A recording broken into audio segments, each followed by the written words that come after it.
Welcome back to the Training Babble Podcast. I'm your host, Dave Schell, and today I'm joined by my good friend, Leah Davison. Leah, thanks for being here. I'm so pumped to be here. Thanks for having me. Yeah, thanks for taking the time. You've been super busy with your new endeavor. Yes. So tell us a little bit about that real quick. Yeah, my wife and I became moms about 4 months ago, actually almost 4 months ago. So this is a completely new endeavor. Yeah. And boy, the growth mindset has never been so apparent. Every day. Yeah. I learned something new. and so I think it's perfect that what we're going to discuss today. You and I have talked about this before offline and multiple times about this idea that it's almost like a dirty word, or it's kind of unspoken when people are going for big goals or trying to achieve things, and it requires some sacrifice and some discipline. And so now with your time not being all your own, I'm sure you're experiencing that to the nth degree at this point.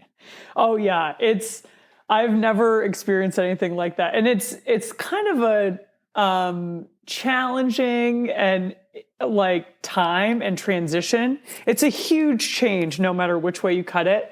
Being a new parent, and especially with the firstborn. Yeah, well, I was going to say, like, just the first week or two. Oh my God.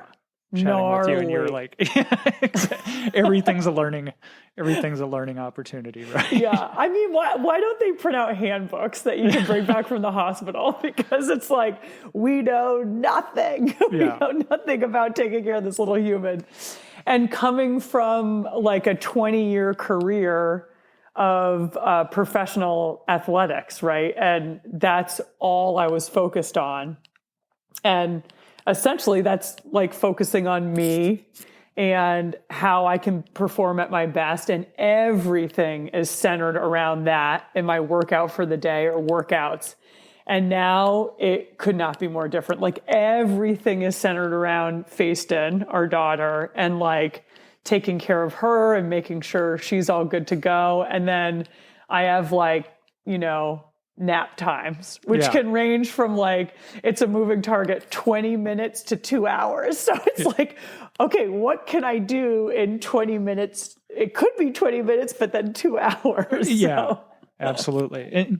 And so I think it'll be good because we can hit this from a couple of different angles, but let's start by talking about, again, you and I have talked about this before, where you've coached some younger athletes and maybe it's the generation, maybe it's something else, but it's like almost no appreciation for like the sacrifice you have to make if you want to go to the Olympics, if you want to podium at a World Cup. So talk to us about some of the sacrifices you made in making it to your two Olympics. And then, we'll kind of go from there. Yeah. I mean, in the TED Talk that I gave, it's like my example is every single decision is seen in your life is seen through the lens of, will this make me go faster? Will this help or hurt my training for the next day, today, a week out? Is this going to help and hurt me or hurt me? So, it's like, and just real quick, a typical Olympic cycles are 4 years with an asterisk for COVID for 2020. Yeah, but, exactly. But it's like, it's not, you probably didn't just start thinking about that 4 years out. Oh no. When did that mindset start? I think it was pretty early. I mean, probably when, I was beginning racing, and I realized I probably started cultivating it right at the beginning. And I was in high school when I discovered mountain bike racing, and that I could do it as a career and that it was an Olympic sport. And so my mind was on that goal because I always wanted to go to the Olympics, whether it was in skiing or anywhere, right? And so thank goodness I discovered mountain biking. And, growing up playing sports, I was always of the mindset of the one thing that's in my control, I may not be naturally the fastest or the most gifted athlete, but I can work harder than everybody else. And so I'm going to do that because that's in my control. I can work harder than everybody else, all of my competitors. And it's almost like that because I was listening to a podcast with Brene Brown and Andy Roddick, and they were talking about, like Andy Roddick was talking about, that became his identity of like, there's always somebody else working harder than you, and I'm going to be like the hardest worker out there. And so I think maybe that mindset, that was like the beginning of cultivating that approach. And then as I moved through like my professional career and you get more and more experience, you realize like, yeah, you have to be all in on this goal. Like if you're not, first off, I'm going to show up on the start line and not have confidence, like as much confidence as I can have, because if you're not putting in the work, you show up at the start line and you're like, I didn't do my homework for this. Like, and you don't want to show up on a World Cup start line like that. Right. You want to put everything in your favor. And you just realize like, okay, if I want to make it to the Olympics and at the highest point of my sport, like it takes everything. I mean, it takes everything. And so how old were you when you started having that mindset? I think you said you're in high school. So well, I like the hard work mindset was in high school. And I would say, I was on my first pro team in the year that I graduated college. So I'm dating myself. Don't say the year. Don't say the year. I was around 22. Yeah. It was when dinosaurs roamed the earth. And like, I did not have that approach. Like, so I would have been a U2-3 if they had that category. And I did not learn that approach then. Okay. I know that for a fact because I was staying up late. I was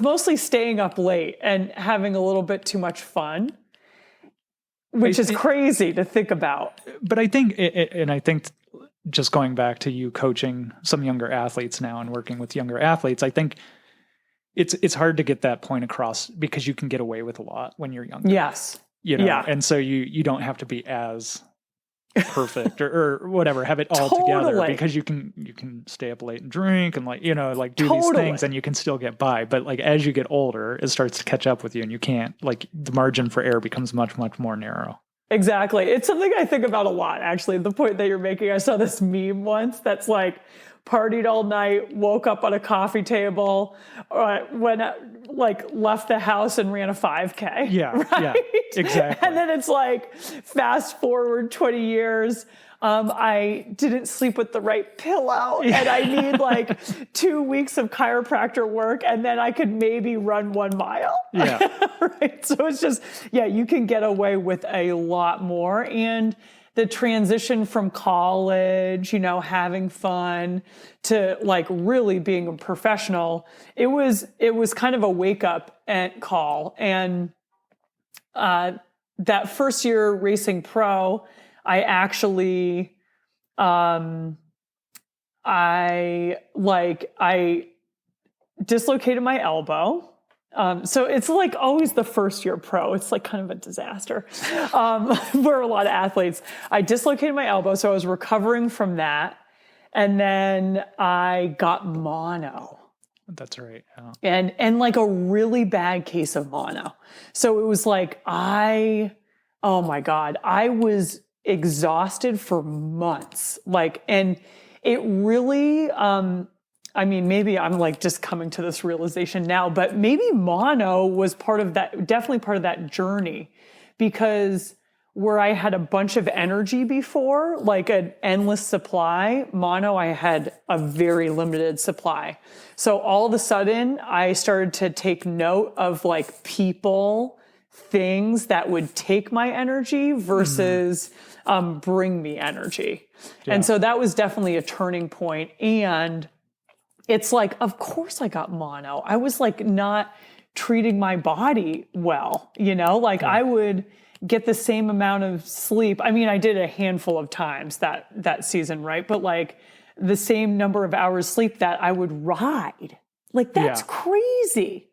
That is crazy to do. And so it's like after that journey through, like coming back from mono and I like moved back home actually to Vermont. I was living in Durango during that year.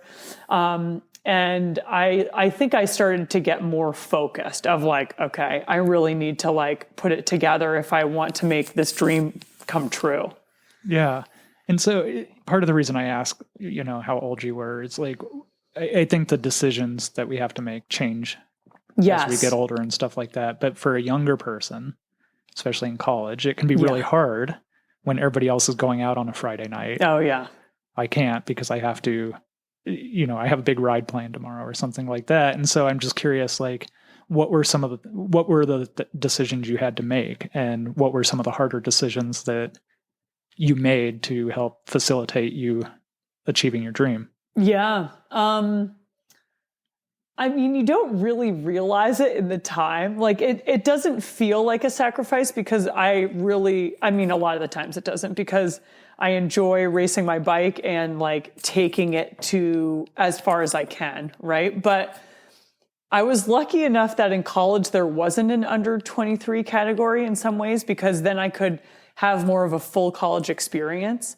I mean, a lot of, young riders now don't even get a chance to like do a full year of school because they have to take off the spring semester because they're traveling to World Cups too much. So, I got a full college experience, and then I would race in the summer and like get better as the summer went on because I went to school in Vermont. And so it was snowy in the winter. I wouldn't travel to those early season races. And so, I mean, one sacrifice in college is I would ride the trainer, which is just so awful, but like for like two hours plus. Yeah. Which is like unheard of now. I mean, it's just like soul crushing, but it was the only way I could get the hours in when I was in the snow, in Vermont. So that would be one thing in college. And then,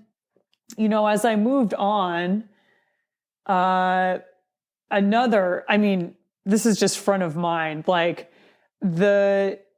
I still live in Vermont. And so the year after Fraser and I got married, we only spent 6 months together.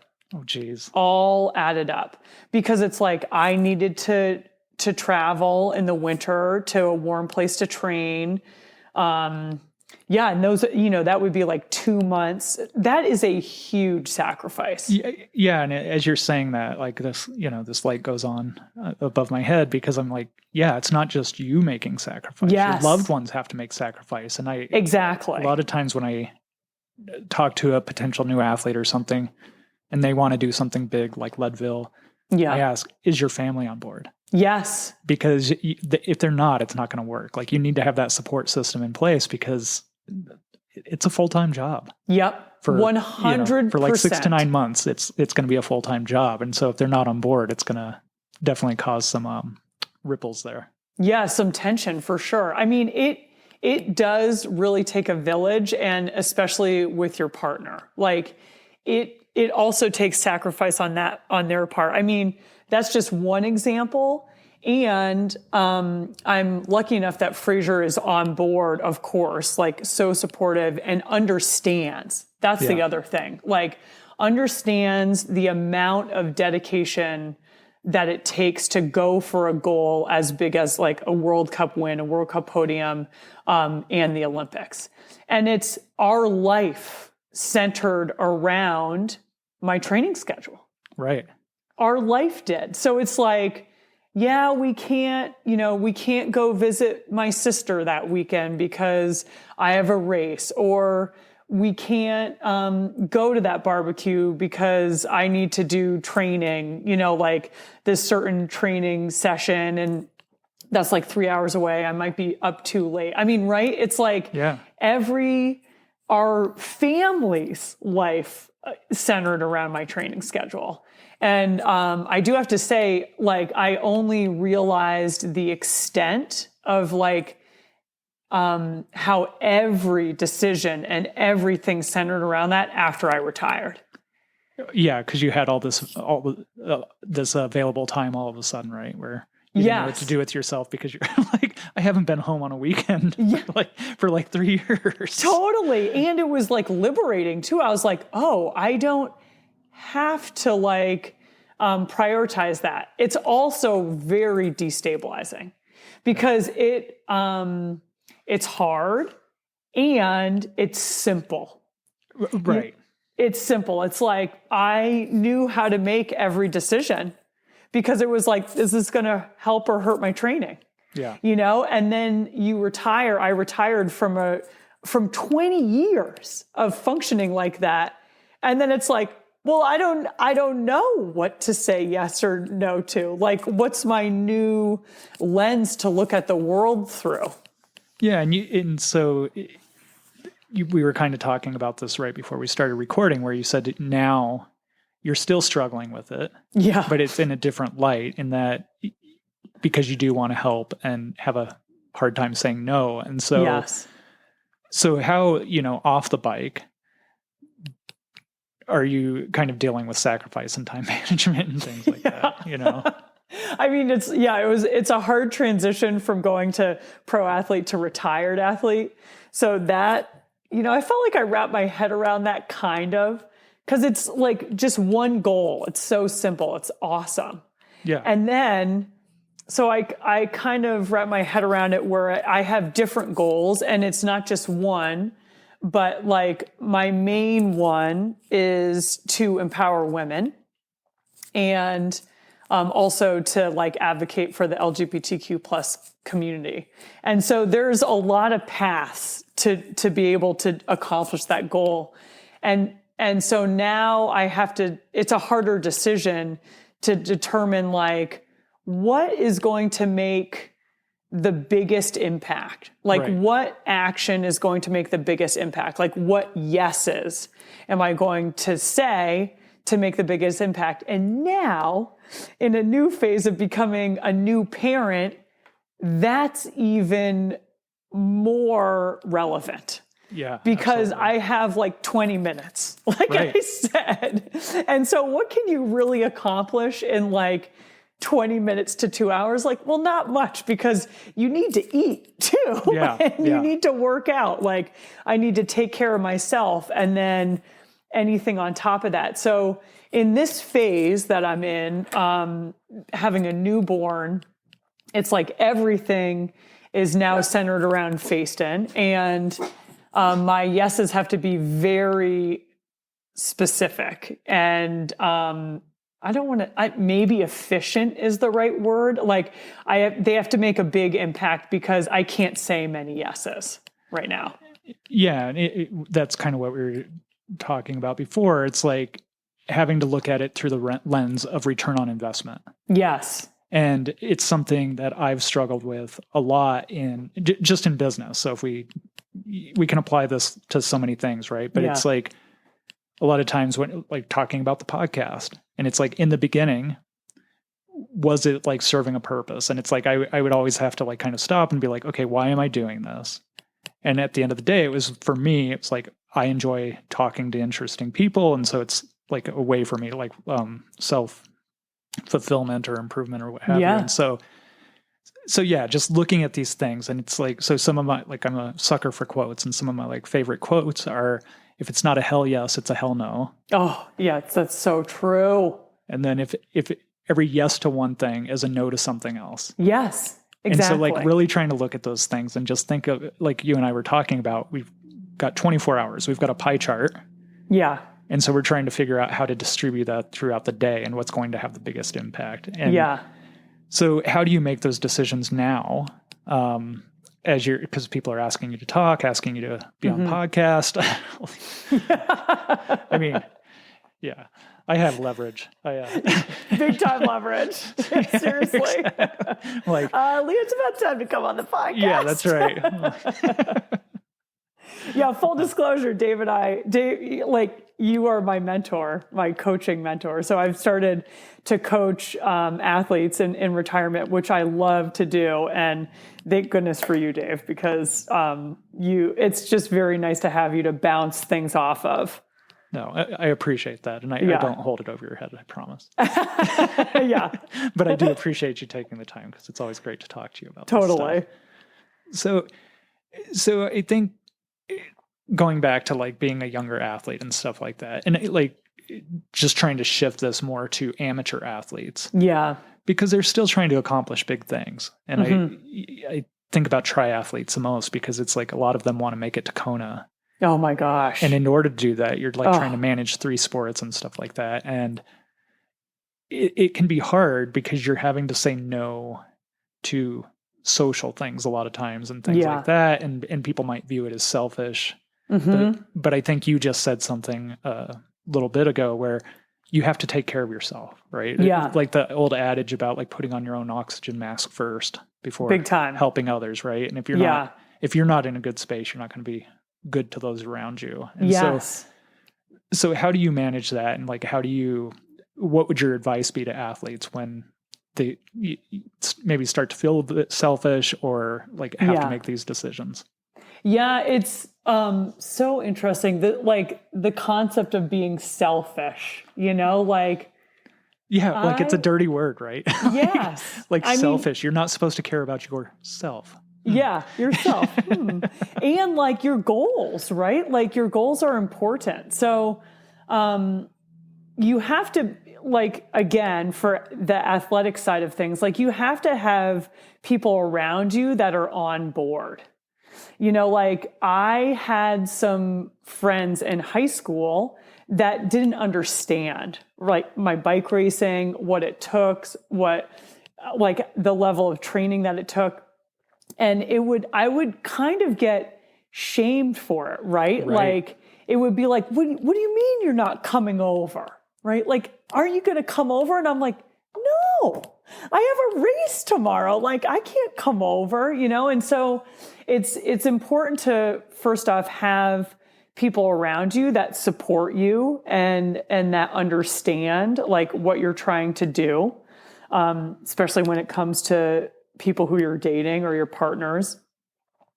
The other thing is, I kind of lost my train of thought because there's like my athlete advice and then there's also like amateur athlete advice, right? And like normal life. And for that, I'm still trying to figure it out. I mean, really, I really am, especially being a new mom. But something that has helped me is like going easy on myself, like in terms of there's no way physically, actually right now, I can train like I used to. And also time-wise, there's no way I can even come close because I'm in this whole recovery period and because, it was kind of a tumultuous birth and I'm like still 4 months later, like still working out like 30 to 45 minutes. Yeah. I mean, like hour max. And where I would put in like 3 to 4 hours of working out a day. We just did a podcast on this a couple of weeks ago and exactly that. Like it can be really hard. And I especially like think for you where you compare yourself to your past self. Yeah. Right? And it's like, it's like, okay, clean slate. Yes. This is who I am today. And this is what I have today. And I have to like give myself some grace. Yes. And stop the comparison game. Yeah. Comparison is it steals your joy. And it's never been more relevant now. Like I can't even compare because I'm used to comparing myself to myself. Like, right. Exactly. And it's usually helpful, right? In my post-career, in my last career. But now I can't even compare myself to myself. Right. It's like I'm a whole different human after becoming a mom. And so now my goal is to move every day. Right. And that looks way different. So it could be going on a 20-minute walk, which like I never thought I would say that. Like, walking is boring. But I go on walks now because like I can with Faced In. It's something I can carry her for 20 minutes, but that's about it. Yeah. With my core strength right now. And then I can push her for longer. Now I'm finally at the point, I'm so excited that I'm like, I can ride a bike and I can like sit on a bike seat. Yeah. That it was a little bit intimidating at first. Let's just put it that way. And so now I can, I've been riding the trainer like and Zwift for like, and it's nice out, right? But it's something I can do. It's time efficient. Yes. During nap time, I can have the monitor right there. And I actually just went on my first ride outside for like 30 minutes. And that was awesome. Yeah. Right. So if I'm sweating, I'm like a happy camper. Yeah. So it's just, I think we get so locked in, right, on like comparison, Instagram, even comparing myself to myself, and like, this is what success means. And it's a really dynamic, it's always changing. And priorities are also always changing. Yeah. And you and I were, again, talking before we started recording. And I think there is, so like with the Olympics, you're all in. Yeah. Like it's very like you've got tunnel vision, you're focused on one thing. It's a yes or no. Like you're a flow chart. It's like, does this help or doesn't not, you know? So easy. and we were talking before we recorded that like even with pros I've coached in the past, it's like a lot of times they're not salaried pros. They're pros in that they have a pro card. They might get some like bikes at cost or like, you know, things like they have a few sponsors, but it's like they're not like collecting a paycheck. And so they're still working a full-time job. And so one of the conversations I've had with them a lot of times is like, how much are you willing to do? How much are you willing to sacrifice to get there? Right. And nobody can make that decision for you. Yeah. But like one of the guys I coached, for him, it was like going back to the trainer being really efficient. He hated the trainer, hated the trainer. And I'm like, okay, what if I can guarantee that you would win nationals this year if you rode the trainer 3 times a week? He's like, not worth it. Like, not worth it. I'm like, great. Now we know where that line is, and we're like, and nobody can decide that for you. And I bring this up because it goes to amateur athletes too. And like everybody has a line. Yeah. And I think kind of what we were talking about is there's a point of diminishing returns. Yeah. And when you're going for the Olympics, you have to pull out all the stops. You're trying to get a 1% to 2% gain. Mm-hmm. Most people are either not going for the Olympics or not that close to the podium or to winning or things like that. And so it's like, if you had to train 5 to 10 hours a week more and it only netted you a 1% or 2% improvement, is it worth all the sacrifices that you make? And again, like as a coach, I can't make that decision for you, but we need to know so that we can help guide you to that. But it's your decision, right? Yeah.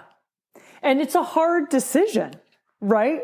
It's hard. It's a hard thing to say. I'm not going the amount of work that I'm putting in maybe won't win me races. Right. So if your goal is to win races, you have to truly understand what it takes to win races. Right. And if you're not willing to do that, then you have to adjust your goals. Yeah. And I think, so that brings up like and maybe the inspiration for this podcast is this mismatch of stated goals.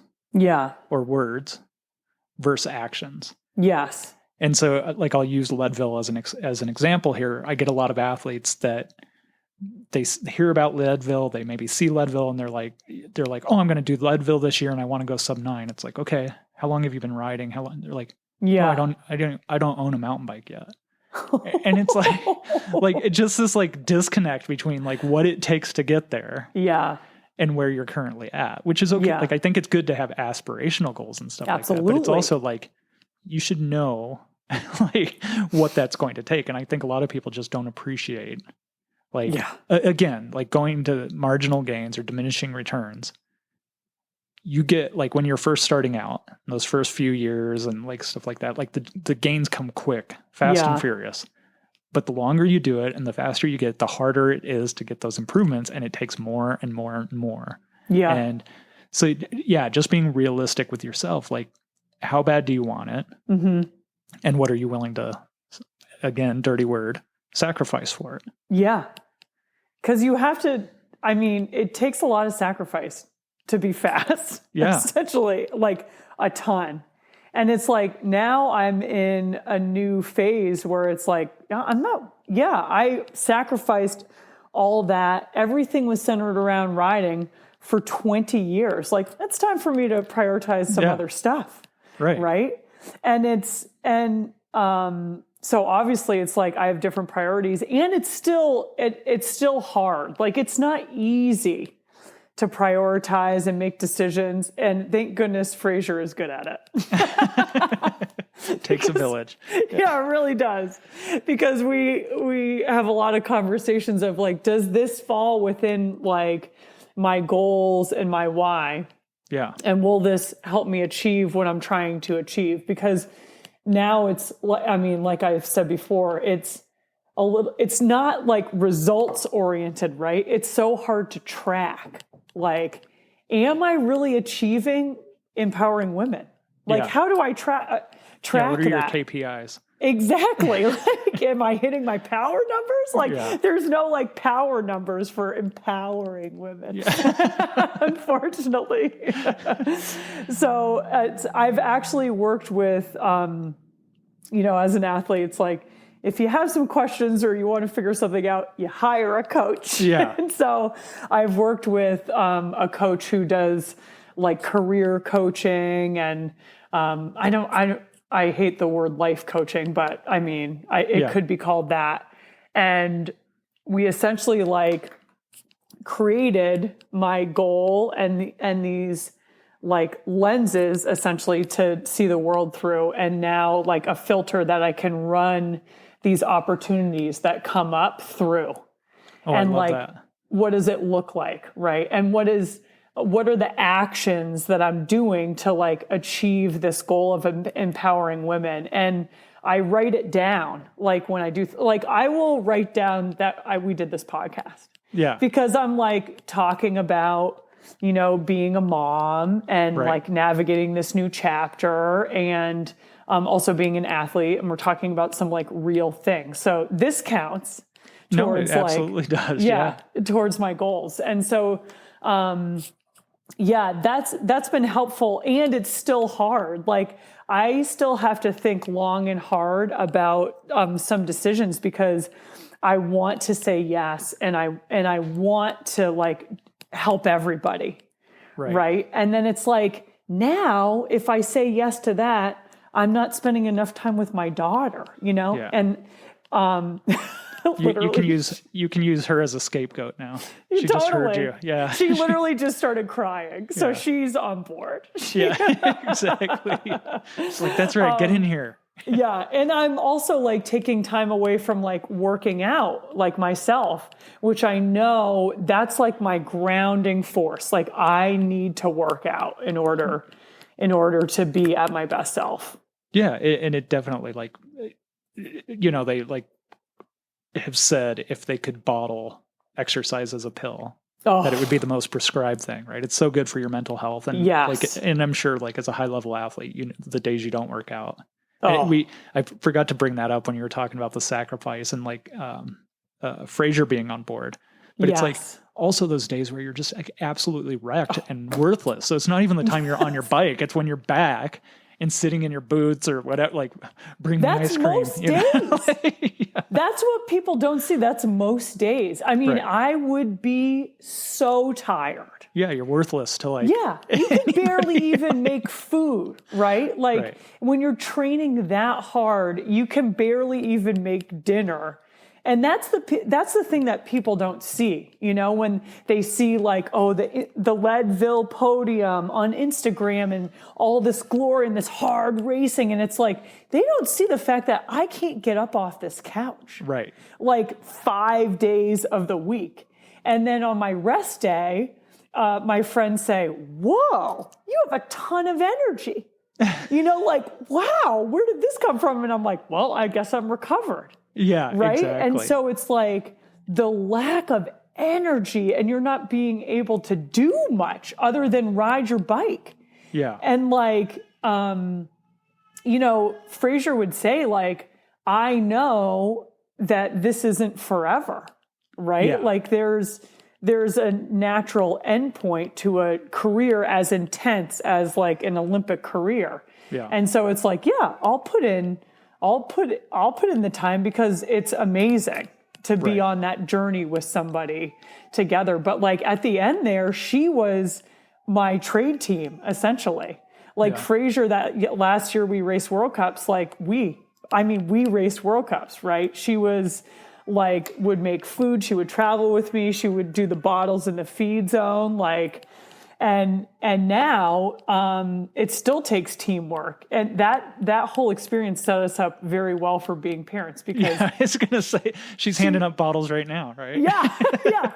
She's picking up her daughter, trying to soothe her, and she'll probably have to give her a bottle because it's time. It's lunchtime for Facein, you know. But it really takes like teamwork, especially with a kid.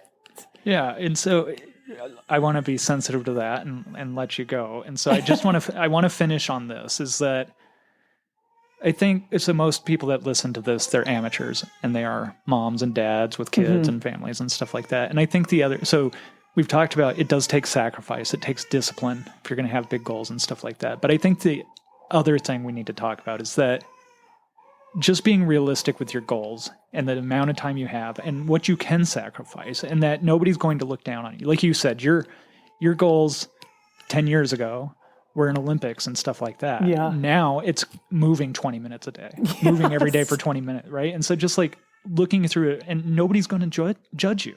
No. It's your goals, you know? Yeah, exactly. And you keep your goals. I was told one time, and it's really true. Like your true goals, you can tell the amount of people that you can count on one hand who will really support you.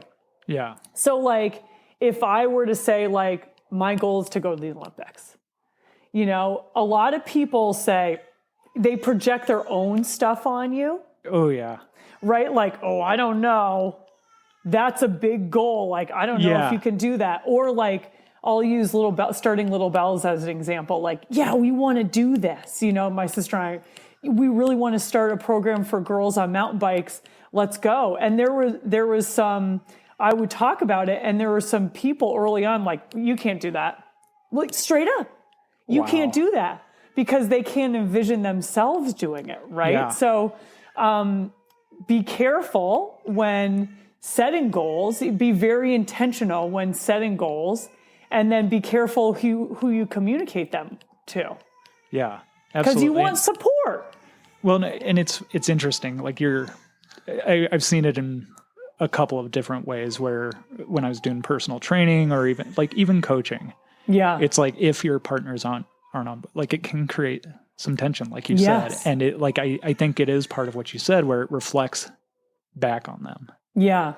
And maybe brings up some stuff that they're not happy. You know what I mean? So exactly. So yeah, just being careful, having that support, being realistic with the time you have. Yeah. I mean, yes, be aspirational, but at the same time, like be realistic with like maybe the Olympics aren't for you if you're 45 and have 5 hours a week to train, you know? Yeah. I know they're not for me right now. And also it takes hard work. Yeah, mean, that's the other thing, right? It's like, Yeah. I talk about that all the time. I think like if my big coaching philosophy that I've like over 15, it's like, just do the damn work. Like Yeah. that's the secret. Yeah. The secret is being consistent and doing the damn work. Yeah. Hard work pays off. Yeah. Well, I'm getting thank off you. soon. Thank you very much. I appreciate you taking the time to do this. Any welcome. last, parting words of wisdom for people? Yeah. Hard work pays off. Hard work pays off. You got to put in the work. There's no easy way around it. Yeah. Awesome. Well, I appreciate it again. And I'll let you get to Facein. And Yeah. until I talk to you next time, take care. Thanks for having me, Dave. Bye.